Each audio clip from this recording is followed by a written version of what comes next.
आगे के टॉपिक्स के लिए हमको थोड़ा सा चैप्टर 4 का पोर्शन पढ़ना पड़ेगा, जो कि है स्ट्रक्चर ऑफ एटम। ठीक है, तो एटम का स्ट्रक्चर समझ लो।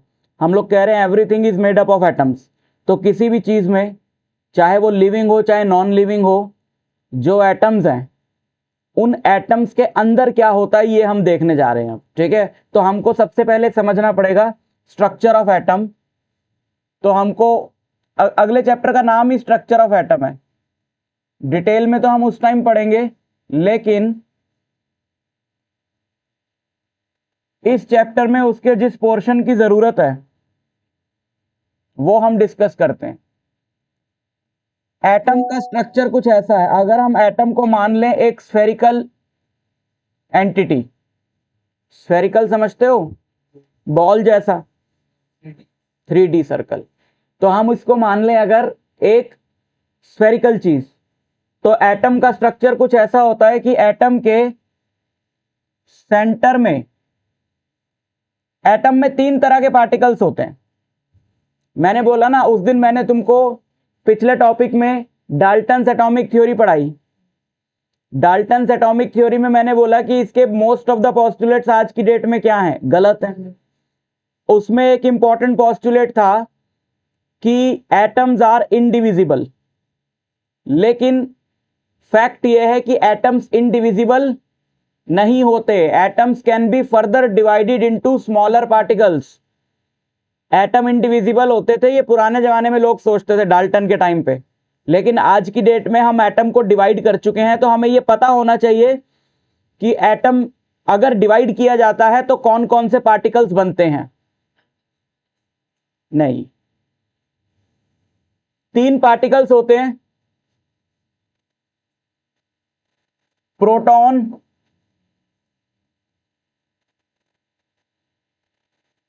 Neutrons and electrons.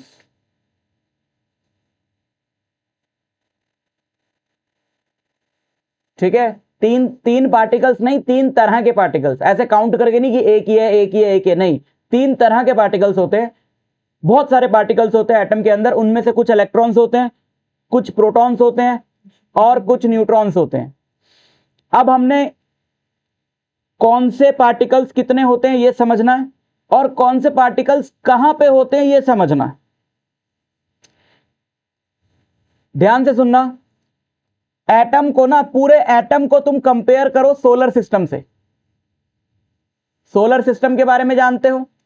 Solar system के सेंटर पे क्या है, सन, और सन के अराउंड अपने अपने ऑर्बिट्स में प्लैनेट्स रिवॉल्व कर रहे हैं। बस यही है एटम।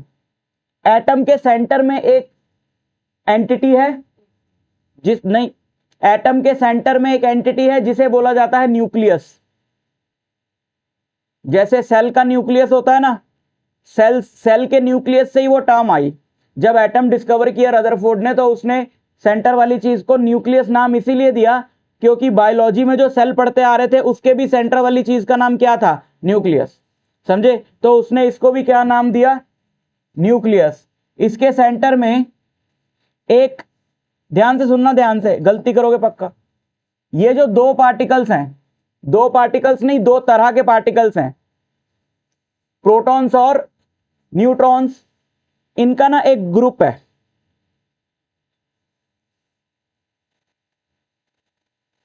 ऐसा बहुत सारे प्रोटॉन्स और न्यूट्रॉन्स आपस में जुड़े हुए हैं, ऐसा गुच्छा बना हुआ है। ठीक है, इसे बोलते न्यूक्लियस। न्यूक्लियस नहीं, प्रोटॉन्स और न्यूट्रॉन्स का गुच्छा न्यूक्लियस। नहीं, बताता हूं। तुम्हारे स्कूल में जैसे तुम्हारे क्लास में रोल नंबर्स होते होंगे 1 2 3 4, ऐसे ही एलिमेंट्स के एटॉमिक नंबर्स होते हैं। जैसे तुम्हारा नाम भी है, सरनेम भी है, एड्रेस भी है, तो रोल नंबर की क्या जरूरत है?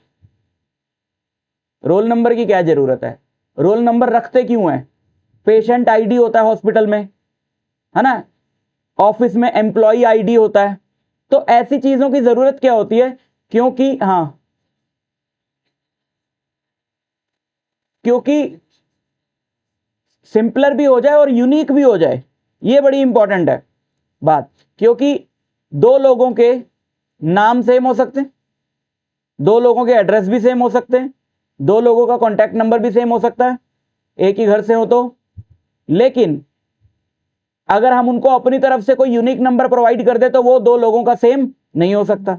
इसी तरीके से एलिमेंट्स के लिए एक नंबर होता है जिसको बोला जाता है एटॉमिक नंबर। एटॉमिक नंबर, इसको हम ड्रॉ करेंगे। एटॉमिक नंबर, ये तीन पार्टिकल्स के नाम याद हो गए, ये तो वैसे भी बहुत कॉमन से पार्टिकल्स हैं। एक नंबर होता है बहुत ही ज्यादा इंपॉर्टेंट जिसको बोला जाता है एटॉमिक नंबर।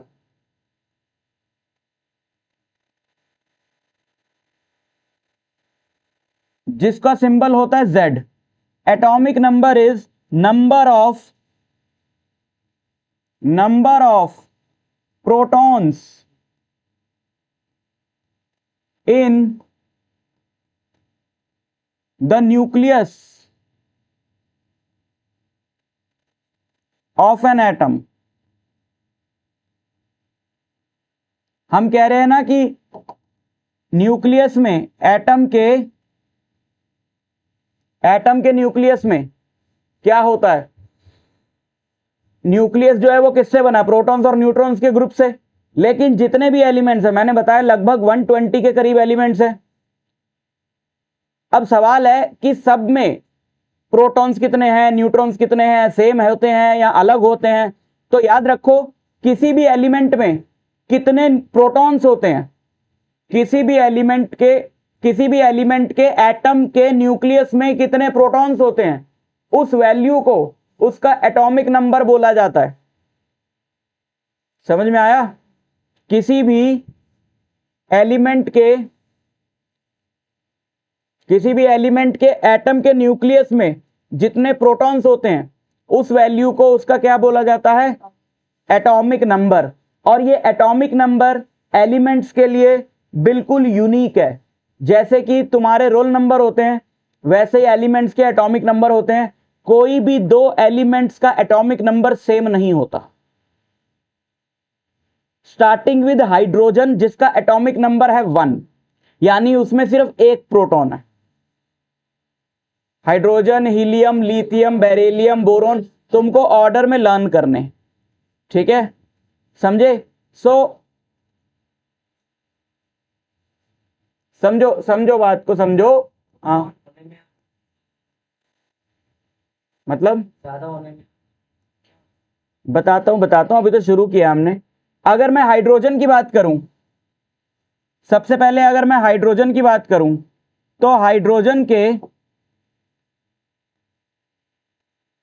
हाइड्रोजन के न्यूक्लियस में एक प्रोटॉन है और उसके अराउंड पहली शेल में एक इलेक्ट्रॉन घूम रहा है। मैंने बोला ना, एटम के स्ट्रक्चर को सोलर सिस्टम से कंपेयर करो। एक प्रोटॉन है और प्रोटॉन के अराउंड इलेक्ट्रॉन घूम रहा है। समझ गए? एक प्रोटॉन है, प्रोटॉन के अराउंड इलेक्ट्रॉन घूम रहा है। दिस इज कॉल्ड हाइड्रोजन का एटम। सबसे सिंपलेस्ट एटम है पूरे यूनिवर्स में, सबसे सिंपलेस्ट एटम, प्रोटॉन, प्रोटॉन के अराउंड एक इलेक्ट्रॉन। फिर जैसे जैसे और आगे हम बढ़ेंगे, helium, lithium, beryllium, boron, carbon, nitrogen, oxygen, जैसे जैसे हम आगे बढ़ेंगे मतलब इनके एटॉमिक नंबर बढ़ रहे हैं और प्रोटॉन ऐड होते जाएंगे। हीलियम में 2, लिथियम में 3, बेरिलियम में 4, बोरोन में 5, ऐसे ना। जितने प्रोटॉन उतने इलेक्ट्रॉन। इसमें कितने प्रोटॉन थे? हाँ, देखो एटॉमिक नंबर हर एक एलिमेंट का यूनिक है, ठीक है? समझ में आ रही है बात? ऑब्वियसली, अगर नाम अलग रखा है तो। प्लीज आगे मत जाओ, अभी जितना मैं समझा रहा हूं उतना समझो। Atomic number is the number of protons in the nucleus of an atom. एक एटम के न्यूक्लियस में कितने प्रोटॉन्स होते हैं उसे एटॉमिक नंबर बोला जाता है, और ये सबका अलग होता है। ये कोई भी दो एलिमेंट का सेम नहीं होता है।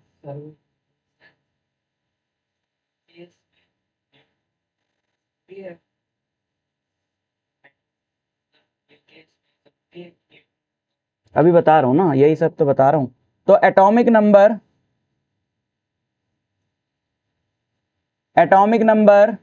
Number of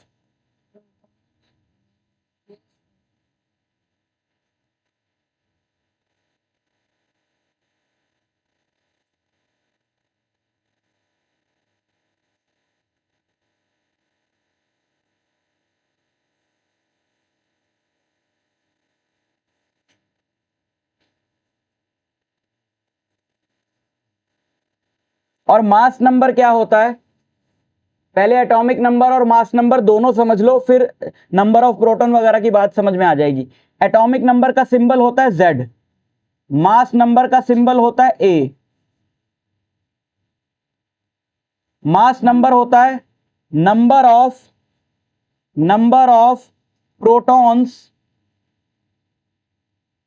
plus number of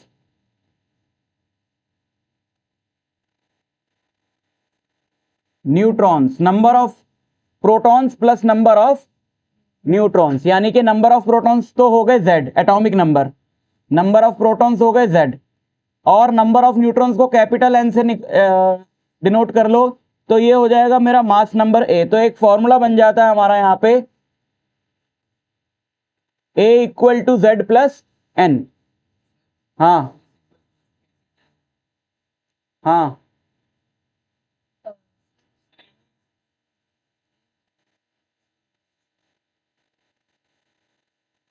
समझो बात लॉजिकल नहीं बनी। हाँ, क्या यूनिट बोला था।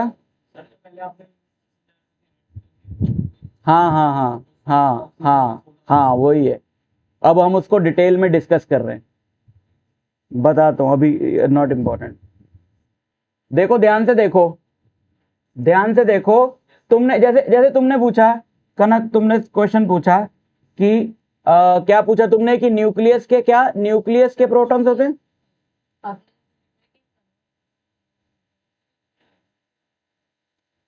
एटम एक सोलर सिस्टम है, और जो उसका न्यूक्लियस है वो सेंटर वाला सन है, और जो न्यूट्रॉन्स और प्रोटॉन्स होते हैं वो सिर्फ यहां होते हैं और कहीं नहीं होते हैं पूरे एटम में, बाकी जगह कुछ और होता है, वो भी बताऊंगा।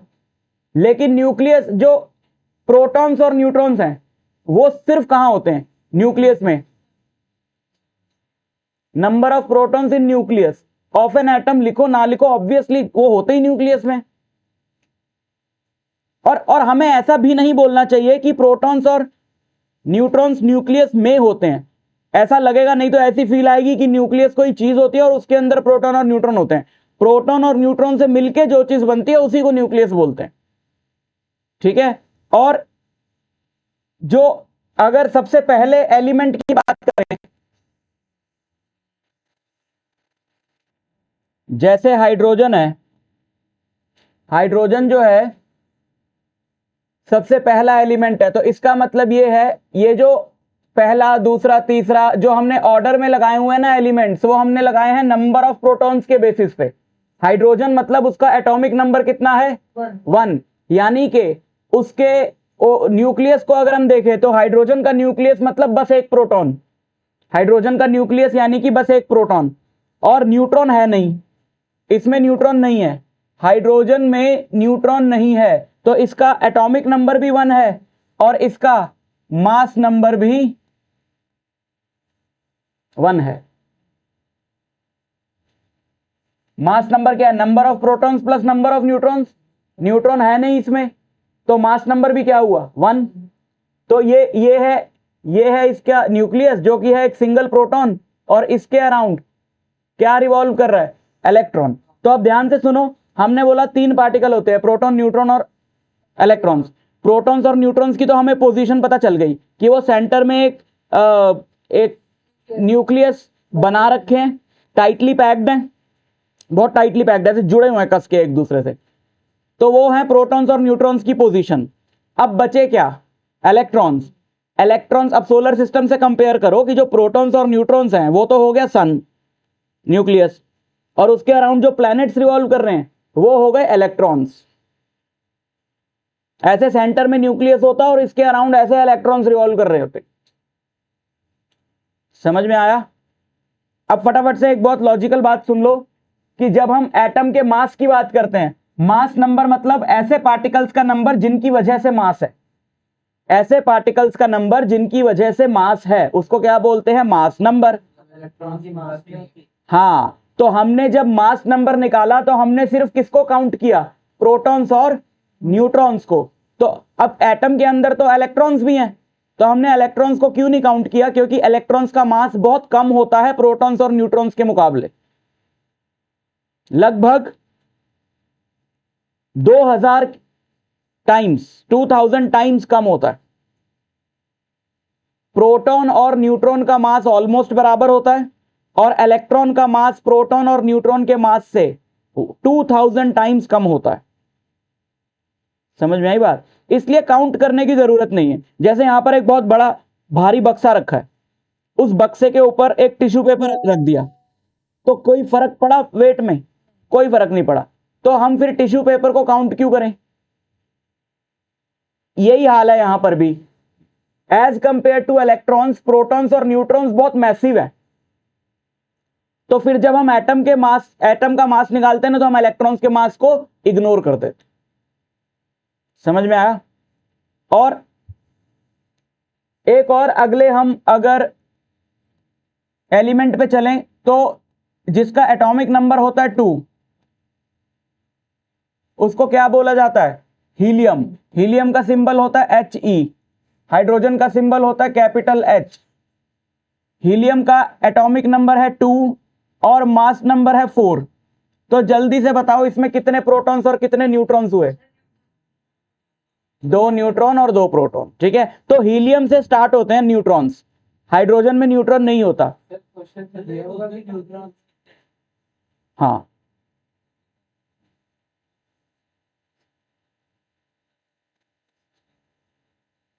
अरे वो तो अभी बहुत बाद की बात है, अभी जो बता रहा हूं उसको सुनो। वो इससे रिलेटेड तो है, बट ऐसा नहीं है कि डायरेक्ट यहां से उसको बात समझ में आ गई, अभी आगे चलेंगे। तो समझ में आया? तो इमेजिन करो जरा हीलियम का न्यूक्लियस कैसा दिखता होगा। 4 गुच्छा सोचो ऐसे, 4 बॉल्स का, उनमें से 2 प्रोटॉन्स हैं और 2 न्यूट्रॉन्स हैं, ऐसा है। और अब जितने प्रोटॉन्स होते हैं उतने ही इलेक्ट्रॉन्स होते हैं जो उसके अराउंड, न्यूक्लियस के अराउंड घूम रहे हैं। जितने प्रोटॉन्स होते हैं एटम में जितने प्रोटॉन्स होते हैं उतने ही इलेक्ट्रॉन्स होते हैं। तो इसमें कितने प्रोटॉन्स हैं? 2। उसमें 1 है तो उसके अराउंड 1 इलेक्ट्रॉन। इसमें कितने हैं? तो उसके अराउंड 2 इलेक्ट्रॉन। ठीक है, थोड़ा जल्दी फिनिश करो, क्लास चल रही है ना। पहली बात तो पीना ही नहीं चाहिए, और पी रही है तो जल्दी से खत्म किया अगर उसको।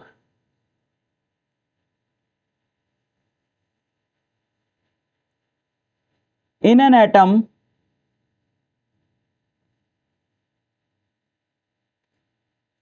number of protons equal to number of electrons। 1% कोई ऐसी चीज नहीं करनी चाहिए क्लास के दौरान जिससे ध्यान भटके। पूरा एकदम फोकस होकर क्लास अटेंड करनी चाहिए। अभी तुमने एक आंसर क्या सही दे दिया, दोनों ने ऐसे हाथ मिला रहे एक दूसरे। भाई फोकस नहीं टूटना चाहिए।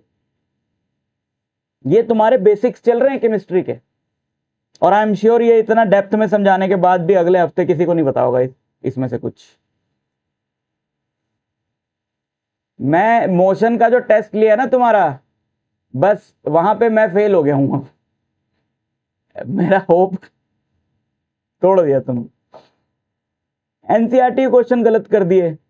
मैं कह रहा हूं मेरे लिए नई बात है ये, मैं देखे नहीं ऐसा कभी। चलो फर्स्ट टाइम गलत कर दिया, दोबारा गलत कर दिया, सेकंड टेस्ट में गलत कर दिया। एनसीईआरटी क्वेश्चन कौन गलत करता है? अगर तुमको बोले इस चैप्टर का टेस्ट है तो सबसे पहली चीज, जो अंधा बच्चा भी होगा वो भी सबसे पहली चीज क्या करेगा? एनसीईआरटी का क्वेश्चन। तुम्हें तो दिखाई दे रहा है, मतलब कुछ सोचना नहीं, करना नहीं। अगर टेस्ट है तो सबसे पहले किताब ही एनसीईआरटी खुलेगी, और क्या खुलेगा, क्योंकि मेन बुक तुम्हारी वही है।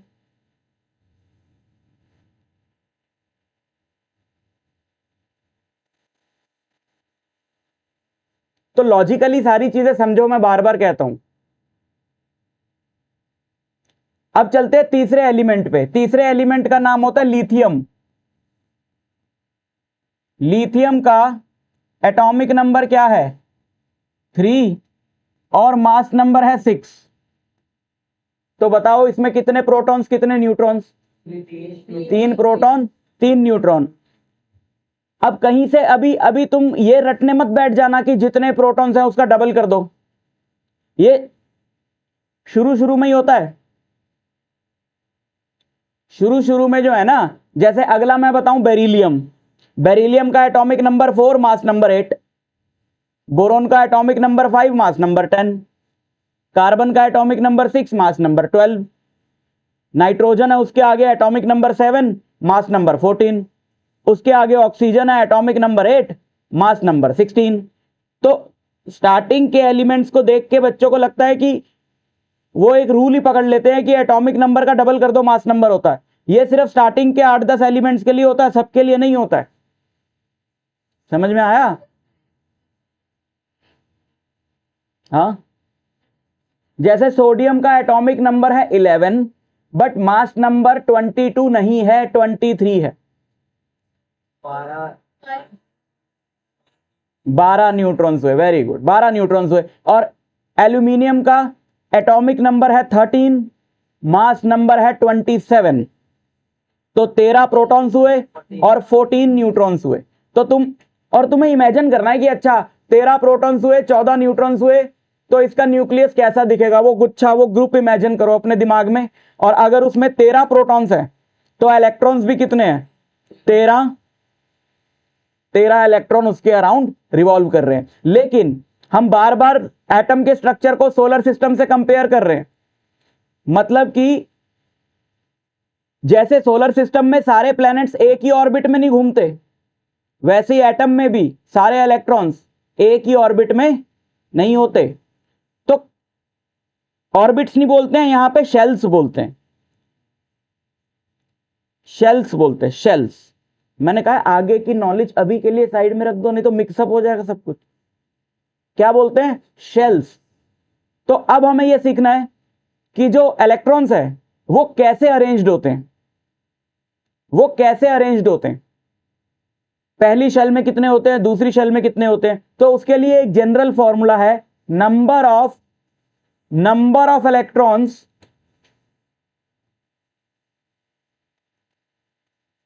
number of electrons in nth shell,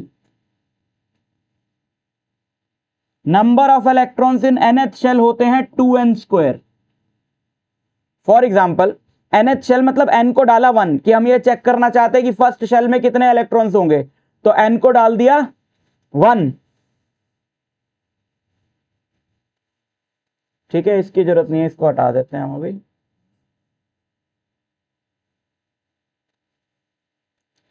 number of electrons in first shell, पहली शेल।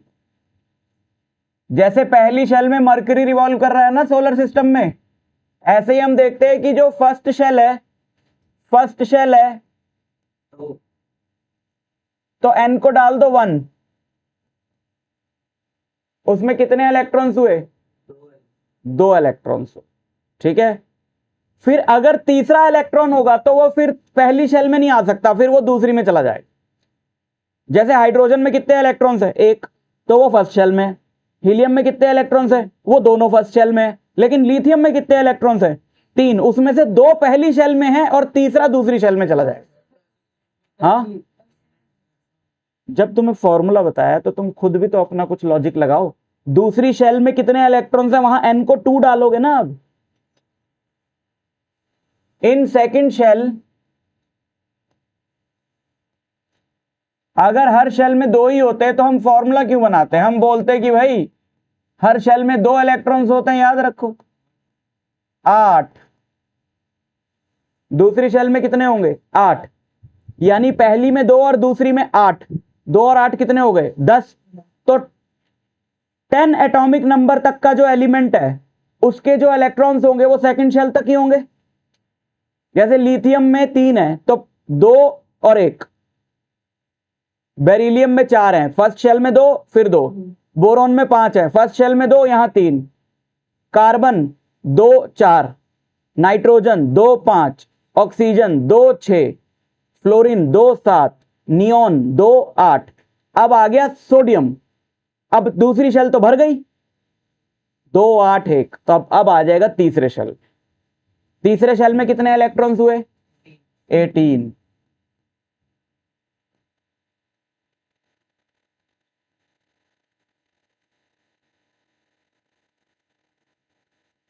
ऐसे समझ में आया? लेकिन यहां पर एक छोटी सी चीज याद रखनी है तुमको कि तीसरे शेल में होते तो 18 है। तीसरे शेल में 18 होते हैं पर हम भरते 8 ही हैं। हम 8 ही फिल करते हैं और 9वां इलेक्ट्रॉन चौथी शेल में डाल देते हैं। नहीं बताता हूं रीजन, पूरा रीजन बताऊंगा। पहले समझ में आई बात क्या कह रहा हूं? थर्ड में होते तो 8 हैं बट हम ऐसे फिल करते हैं। हाँ होते तो 18 है पर हम ऐसे फिल करते हैं 1 2 3 4 5 6 7 8 और 9 पे नहीं लेके जाते। अब जैसे पोटेशियम है, पोटेशियम का एटॉमिक नंबर होता है 19। तो वो होता है, अब वो लगता क्या है 289, पर वो 289 नहीं होता, वो होता है 2881। होते तो थर्ड शेल में कितने हैं? 18। होते तो थर्ड शेल में 18 है पर थर्ड शेल और फोर्थ शेल, ये जो स्ट्रक्चर है ना एटम का, ये ऐसा लीनियर नहीं है कि पहली शेल फिर दूसरी शेल फिर तीसरी शेल फिर चौथी शेल फिर पांचवी शेल, ऐसे नहीं है। ये सारी शेल्स ओवरलैप्ड हैं। थर्ड में फोर्थ घुसी हुई है, फिफ्थ में फोर्थ घुसी हुई है, फोर्थ में फिफ्थ घुसी हुई है। अब बहुत कॉम्प्लिकेटेड है वो, तो ऐसे सिंपल लेवल पे नहीं बता सकते। तो क्या होता है कि जब पहले 8 इलेक्ट्रॉन तीसरी शेल में आ जाते हैं तो बीच में चौथी शेल आ जाती है, अगले 2 इलेक्ट्रॉन उसमें चले जाते हैं और बाकी के 10 फिर वापस तीसरी में आ जाते हैं। नहीं बना सकते, कंप्यूटर मॉडल भी नहीं बना सकता इस चीज का डायग्राम। मैं तुम्हें वैसे एक आइडिया दे सकता हूं कि जैसे ये तीसरी शेल है, और तुम ये मान लो कि ऐसे मान लो कि जैसे ये तीसरी शेल के शेप कुछ ऐसी हो गई और ये चौथी शेल है। समझ में आया? यहां से ऐसे पकड़ लो इसे। मान लो ये तीसरी शेल है और ये चौथी शेल है। अब यहां से मैं इलेक्ट्रॉन भरता जा रहा हूं, भरता जा रहा हूं, भरता जा रहा हूं, लेकिन क्या आ गई बीच में? चौथी शेल आ गई ना, वापस तीसरी पे आ गया फिर, है ना? तो पहले 8 इलेक्ट्रॉन, जैसे तुम इंडिया का मैप देखो, ये हरियाणा है, ये दिल्ली है, समझ गए? हम अगर आ रहे हैं पंजाब साइड से तो पहले हरियाणा आता है, पानीपत आता है, सोनीपत आता है, करनाल आता है, ये सब हरियाणा में है। यूजुअली क्या होता है कि जब हम एक स्टेट पार कर जाते हैं तो हम दूसरे स्टेट में चले जाते हैं, बट जब हम इधर से दिल्ली एंटर करते हैं और फिर दिल्ली छोड़ते हैं तो वापस हम गुड़गांव में आ जाते हैं। और वो भी किसका पार्ट है? रुक जा, वो भी किसका पार्ट है? हरियाणा का। क्यों? क्योंकि बीच में दिल्ली आ गया ना, तो कुछ स्पेस जो है वो दिल्ली का हो गया और वापस दिल्ली पार करके फिर हम हरियाणा में पहुंच गए। तो क्या होता है कि आगे फिर तुम चलते जाओ, इधर आगे फिर हरियाणा ही है। तो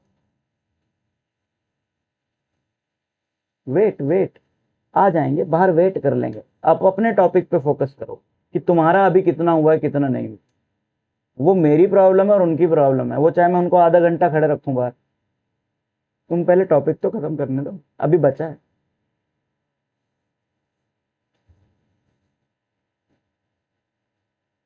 समझ में आया? तो जब हम इलेक्ट्रॉन्स को अरेंज करते हैं शेल्स में, पहली शेल में उतने, दूसरी शेल में इतने, तीसरी शेल में इतने, तो इस अरेंजमेंट को बोला जाता है इलेक्ट्रॉनिक कन्फिगरेशन।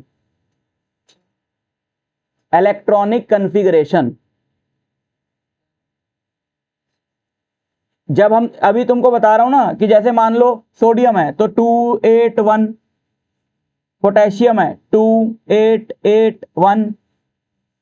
सो ये क्या है?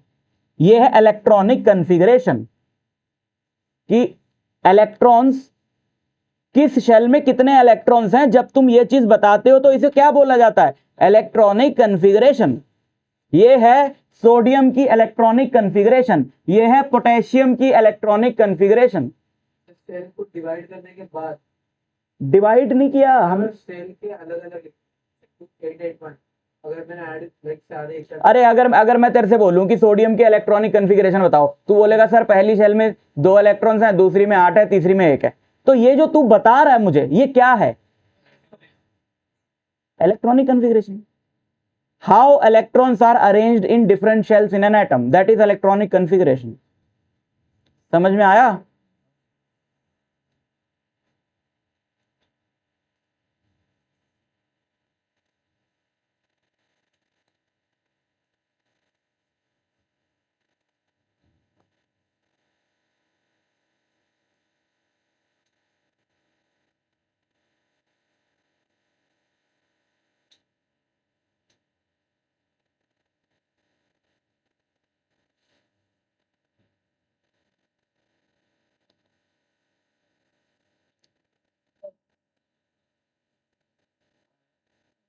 आयन की अभी बात नहीं करी, आयन की बात नेक्स्ट क्लास में होगी। लेकिन फर्स्ट 20 एलिमेंट्स, 9th में हो 10th में हो, केमिस्ट्री में बहुत सारी चीजें नहीं कर पाओगे अगर फर्स्ट 20 एलिमेंट्स के बारे में ये पूरा टेबल याद नहीं होगा तो।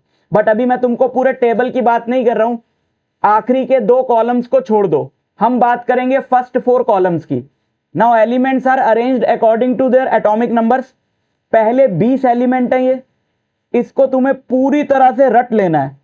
Hydrogen, helium, lithium, beryllium, boron, carbon, nitrogen, oxygen, fluorine, neon, sodium, magnesium, aluminium, silicon, phosphorus, sulphur, chlorine, argon, potassium and calcium.